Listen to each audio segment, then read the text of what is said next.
క్రైస్తవుడిగా బతుకు రోషం కలిగి బతకాలి. రోషం తక్కువ బతకడం ఏంటి? కుక్క తన వాంతికి తిరుగుద్దంట, పంది కడిగిన బురదలో తొర్లుద్దంట.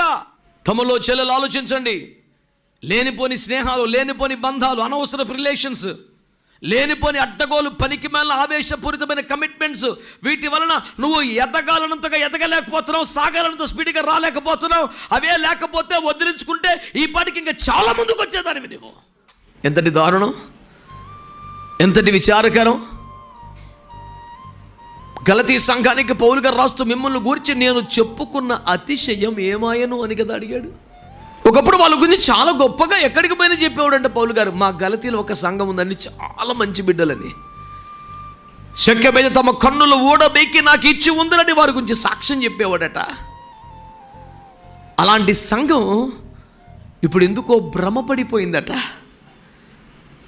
మనుష్యుల వైపు తిరిగిపోయిందట. రేయ్, మిమ్మ గురించి ఎవరు సిలువేయబడ్డారా? మనుషులా యేసయ్యనా అని అడగాల్సినంత చల్లబడిపోయారట. మరలా మొదటి మూల పాఠముల తట్టు తిరిగిపోయారట. మీలో క్రీస్తు యొక్క సంపూర్ణత ఏర్పరచబడవలని ప్రసంవేదన పడుచుండగా మీరు మొదటి మూల పాఠాలకు వెళ్ళిపోతే ఎలా? స్వయముగా దేవుడే దిగి వచ్చి చెయ్యి పట్టుకొని ఇంట్లోంచి లాక్కొచ్చి పారిపోరంటే కూడా లోతు పరిగెత్తడం లేదండి. ఏం ఎత్తుక్కుంటున్నాడు? ఏం కావాలి అక్కడ నీకు? ఆ రాత్రి వాళ్ళ ఇంట్లో ఉన్నారంట. ప్రేమగల దేవుడు చేయబట్టుకొని బయట దాకా వచ్చి, నాన్న వెనక్కి చూడకరా, పారిపో అని అంటే తడవు చేస్తున్నాడంట. నాకు మస్తు బాధ అనిపిస్తుంది. ఇంకేం ఎత్తుకుంటున్నారా బాబు? సొదొమలో నువ్వు కోరుకున్నది ఏమిటి? సొదొమలో నీకు అక్కడికి వచ్చేది ఏమిటి? సొదొమలో నువ్వు దాచుకోగలిగింది ఏముంది? సొదొమలోంచి పారిపోతూ వెంట పెట్టుకుని తీసుకొనగలిగిన మధుర జ్ఞాపిక ఏమున్నది అక్కడ? అంత దరిద్రం, పాపం, దుర్మార్గుల కామ వికారం చేస్తావు తప్ప దేనికోసం ఎత్తుకుంటున్నావు? నువ్వు పారిపోతున్నావా లోకంలో నుండి? యోసేపు పాపానికి దూరంగా పారిపోయాడు, పరుగులెత్తేశాడు. లోతు సొదొమ నుంచి పరిగెత్తలేకపోతున్నాడు. లోతు భార్య 4 అడుగులు వేసినా వెనక్కి చూస్తోంది. ఇశ్రాయేలు ప్రజల గురించి దేవుడు మాట్లాడుతూ ఏమన్నాడు తెలుసునా? వారు మనస్సును ఐగుప్తునకు పోగోరి వాగ్దాన దేశం అడుగులు వేస్తూ, అడుగులు కనాను వైపు, అడుగులు సియోను వైపు పడుతున్నాయి, కానీ మనస్సు మాత్రం ఐగుప్తు వైపు ఉందట. పాపమునకు ప్రేరేపించిన పాపిష్టి స్థలములోంచి పారిపోతున్నావా? విగ్రహారాధన దూరంగా పారిపోతున్నావా? నువ్వు బయలుదేరి రావాలి. ఇంకా అక్కడే ఉన్నావా? నాకు యేసయ్య అంటే ఇష్టం, నాకు వాక్యం అంటే ఇష్టం, ప్రార్థన అంటే ఇష్టం, ఆరాధన అంటే ఇష్టం, కానీ ఇదంతా అపహాసకులతో కూర్చొని నేను ఎంజాయ్ చేస్తానంటే ఎట్లా? తమలో చెల్లెలు ఆలోచించండి.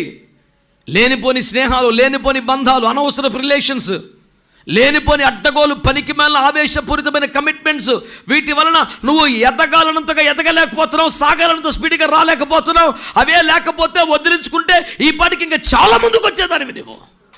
కన్ను పోయిందాకా కన్ను విలువ తెలియదు ఎవరికి.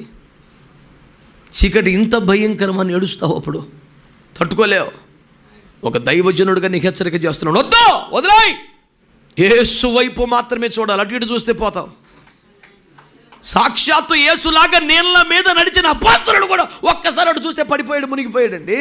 మనం ఎంత పెద్ద గొప్పలమా అండి? క్రైస్తవుడిగా బతుకు రోషం కలిగి బతకాలి. రోషం తక్కువ బతకడం ఏంటి?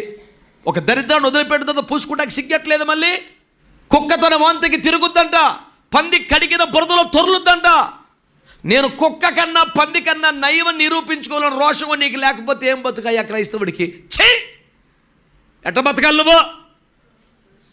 కన్నీళ్ళతో, ఉపవాసాలతో, అభిషేకంతో, వాక్యంతో దైవజనుడు కడగాలి. ఇక్కడ మళ్ళీ దరిద్రంతో పూసుకొని మళ్ళీ సండే వస్తే ప్రతి సండే శుద్ధీకరణే సరిపోతుంది. నువ్వు అభిషేకం ఎప్పుడు పొందుకుంటావు?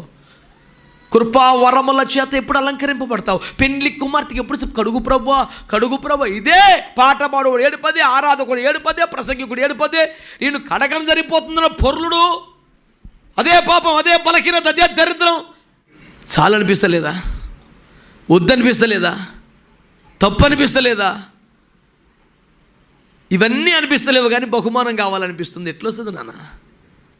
నువ్వు ఆ బలహీనతలో ఉండి, ఆ రిలేషన్స్లో ఉండి, ఆ వ్యర్థమైన దాంట్లో ఉండి, ఆ పాపములో ఉండి, ఆ వ్యర్థతలో ఉండి, ఆ దోషములో ఉండి చేదు ఫలాలు వస్తున్నాయి ప్రభువా, నీ చర్చికి వస్తున్నా నమ్ముకున్నాగా నాకు ఇంకా ఆశీర్వాదం రాలేదు, నాకు అంత ఎదురు దెబ్బలు తగులుతున్నాయి. నువ్వు పరిగెత్తు, ఫస్ట్ అందులోంచి రా బయటికే.